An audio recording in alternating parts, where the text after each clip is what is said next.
Tamil Bible ministry சகோதரர் Lenin குறித்து இதற்கு முன்னதாக சில கருத்து வேறுபாடுகள் இருந்ததுனால நான் எந்த வீடியோவும் அவரை பற்றி போட மாட்டேன் அப்படின்னு ஏற்கனவே நான் சொல்லியிருந்தேன். அதன் பிரகாரமாக நான் அதுக்கப்புறம் எந்த வீடியோவும் போடவில்லை. ஆனால் இப்போ அவருடைய நிலை என்பது சற்று வித்தியாசமான ஒன்றாக இருக்கிறது.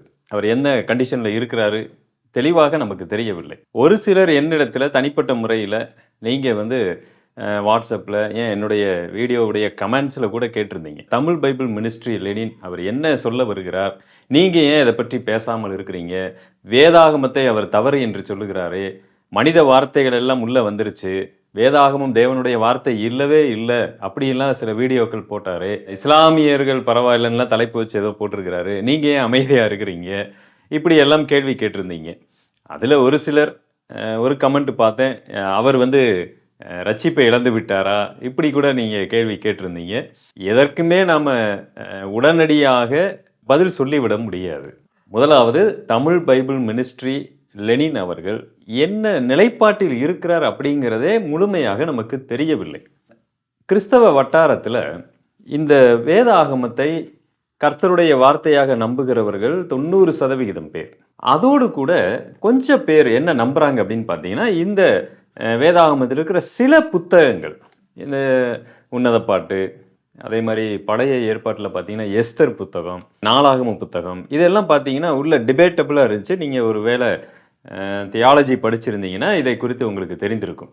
அதே மாதிரி புதிய ஏற்பாட்டில் 3 யோவான், 2 தீமோத்தேயு புத்தகம், யாக்கோபு, யூதா கூட சேர்ப்பாங்க. இவைகள் எல்லாம் கூட கொஞ்ச காலம் ஒரு டிபேட்டபுளாக இருந்தது. இதை நாம் அங்கீகரிக்கலாமா, அங்கீகரிக்க வேண்டாமா, இது ஒரு பெரிய ஸ்டடி. எப்படி வேதாகமத்தை அங்கீகரித்தார்கள்னு சொல்லி ஒரு நாள் முழுவதுமாக கடந்த வருடத்தில் அக்டோபர் 2ஆம் தேதி நாங்கள் ஒரு கூட்டம் நடத்தி, எல்லாவற்றையும் நம்ம தியானிக்க முடியாது, அது ஒரு கெனானிக்கல் ஸ்டடி, ஃபுல்லாக நாம் அதை படிக்கணும், அப்போ தான் அடிப்படை தெரியும். இல்லைன்னா மேலோட்டமாக யார் வேணாலும் இடையில சேர்த்துக்கிட்டாங்க, இவங்க தான் சேர்த்துக்கிட்டாங்க, அவங்க நீக்கிட்டாங்க, அப்படி எல்லாம் சொல்ல வாய்ப்பு இருக்கிறது. நிறைய பேர் அதை நம்பிக்கிட்டு ஏமாந்து போகவும் வாய்ப்பு இருக்கிறது. சரி, ஓகே, நான் பெரிய ஸ்டடி எடுக்க வரல. இப்படி கிறிஸ்தவ வட்டாரத்தில் இது ஒன்றும் புதுசு இல்லை.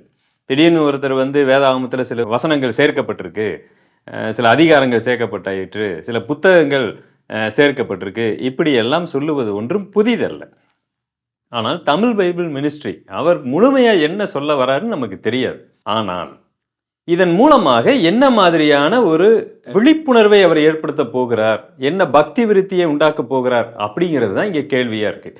ஒருவேளை ஒட்டுமொத்த பைபிளுமே கடவுளுடைய வார்த்தையாக இருக்கிறது அவருடைய பார்வையில், அதாவது வேதத்தில் இருக்கிற வார்த்தைகள் எல்லாமே சிலது பொய் அதுன்னு சொல்லிட்டு இருக்கிறாங்க பார்த்தீங்களா, ஒருவேளை ஃபுல்லாகவே கர்த்தருடைய வார்த்தை என்று வைத்து அப்படி வச்சுக்கிட்டாலே இந்த வேதாகமும் யாரையும் தவறாய் வழிநடத்தாது. ஏன்னா இன்னைக்கு என்ன பிரதர் சொல்கிறீங்க, இல்லை இந்த வேதாந்தத்தை வச்சு தானே தசம காணிக்கைன்னு சொல்லி கொள்ளையடிக்கிறாங்க, நிறைய இடங்களில் சில சடங்குகளை வைத்து கொள்ளையடிக்கிறார்களே, அப்படி செய்கிறாங்க இப்படி செய்கிறாங்க. நோ, இவர்கள் வேதாகமத்தை தப்பாய் வியாக்கியானம் செய்கிறதுனால இந்த மாதிரியான ஒரு கூட்டம் உருவாகி இருக்கிறதே ஒழிய, இந்த வேதாகமத்தை கிரமமாய் சரியாய் போதித்தால் இந்த வேதாகமம் யாரையும் இடர பண்ணாது, இந்த வேதாகமம் தீவிரவாதத்தை ஊக்குவிக்காது, அடுத்தவர்களை காயப்படுத்த வைக்காது, இந்த வேதாகமும் கிறிஸ்துவின் கேரக்டரை மிக அழகாக போதிக்கக்கூடிய ஒன்று, இந்த சமுதாயத்திற்கு மிக நேர்த்தியான கருத்துக்களை சொல்லுகிறது. இப்போ இதில் இருக்கிற சில புத்தகங்கள் தேவையில்லை, அதை எடுத்து போடலாம் அப்படின்னு சொல்லுகிறதுனால நம்ம என்ன மாதிரியான பக்தி விருத்தியை உண்டு பண்ண போகிறோம், அதனால் என்ன மாற்றம் வந்துவிட போகிறது, இதுதான் கேள்விக்குறியாக இருக்கிறது. ஏன்னா ஏற்கனவே இருக்கக்கூடிய முழு வேதாகமத்திலேயும் எந்த பிரச்சனையும் இல்லை, அது எந்த மனிதனையும் தவறாய் வழி நடத்தாது. இதுவே நாம் தெரிந்து கொண்டாலே போதுமானது. சரி, ஓகே, இனி வரக்கூடிய நாட்களிலே இந்த வேதாகமத்தில் இருக்கிற இது போன்ற பிழைகளால் மிகப்பெரிய அசம்பாவிதம் நடந்து விட்டது, ஒட்டுமொத்த சமுதாயமுமே நரகத்தை நோக்கி போய் கொண்டிருக்கிறது, அது ஒட்டுமொத்த நாட்டுக்குமே அது ஒரு பயங்கரமான கேட்டை விளைவித்திருக்கிறது அப்படின்னு ஏதாவது ஒரு சம்பவம் வருதா அப்படிங்கிறதையும் பார்ப்போம் நம்ம, சரிங்களா? ஆனால் வேதாகமத்தை குறித்து நம்ம எடுத்தோம் கவிழ்த்தோம் என்ற ஒரு முடிவுக்கு வர வேண்டாம். இந்த வேதாகமம் முழுமையானது, எப்படி அது நம்மளுடைய கரங்களில் சேர்ந்துச்சு அப்படிங்கிற வரலாற்றையும் நீங்கள் அறிந்து கொண்டால் எந்த குழப்பமும் உங்களுக்கு வராது. இந்த வீடியோவை அடிப்படையாக வைத்துக்கொண்டு நீங்கள் யாரையும் நியாயந்திருக்க வேண்டாம். அடுத்து இன்னொன்று, அவர் ரட்சிக்கப்பட்டாரா ரட்சிக்கப்படலையா, இது ஏன் இந்த கேள்வி எழும்புதுன்னு எனக்கு தெரியல. இது ரொம்ப இப்ப அவசியமா என்பதுதான் நம்மளுடைய நோக்கமா இருக்கிறது. இது இப்ப ரொம்ப அவசியமா? ஒருத்தர் கர்த்தரை விட்டு போயிட்டாருன்னே வச்சுக்கங்க. ஏற்கனவே கர்த்தரோடு இருக்கிறார். இப்ப டோட்டலாவே கர்த்தரை விட்டு போய்விட்டார். சகோதரர் லெனின் அப்படி போய்விட்டார், போகவில்லை என்று நான் நியாயந்திருக்கவில்லை. யாரோ ஒருவரை மனதில் வச்சுக்கங்க. அவர் கர்த்தரை விட்டு போய்விட்டார். இப்ப நம்மளுடைய சிந்தை எப்படி இருக்கும்? அவர் ஏதாவது ஒண்ணு பண்ணி கர்த்தருக்குள்ள வர வேண்டும் என்று இருக்குமா? இவர் பரலோகம் போவாரா? போமாட்டாரா? இது என்ன மாதிரியான சிந்தனை? ஒருவர் என்ன வேணாலும் தப்பு பண்ணலாம், கொலை செய்யலாம், விழுந்து போகலாம், கிறிஸ்துவை மறுதலித்து விடலாம். அவர் எப்படிரா மீண்டும் கர்த்தருக்குள்ள வருவார் என்கிற சிந்தனை ஆரோக்கியமானது.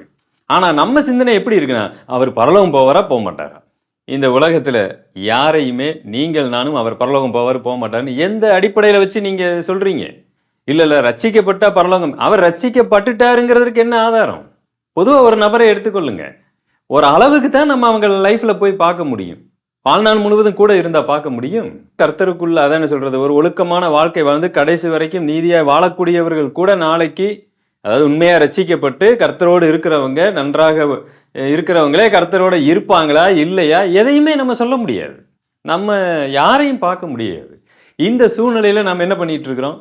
அவர் பரலோகம் போவாரா? போக மாட்டாரான்னு சொல்லி, அதன் மூலமா என்ன பக்தி விருத்தியை உண்டு பண்ண போகிறோம்? நீங்க இப்படி என்ன வேதாகமத்தை மறுதலித்தாலும் நாளைக்கு பரலோகத்துல இருப்பீங்க அப்படின்னு சொல்ல வர்றீங்களா? தயவு செய்து இந்த மாதிரியான கேள்விகளை முதலாவது கேட்பதையே நீங்கள் நிறுத்திக் கொள்ளுங்கள். அது ஆரோக்கியமான கேள்வி அல்ல. நாம கேட்க வேண்டியது, அவர் சரியான பாதையில் இருக்கிறாங்களா?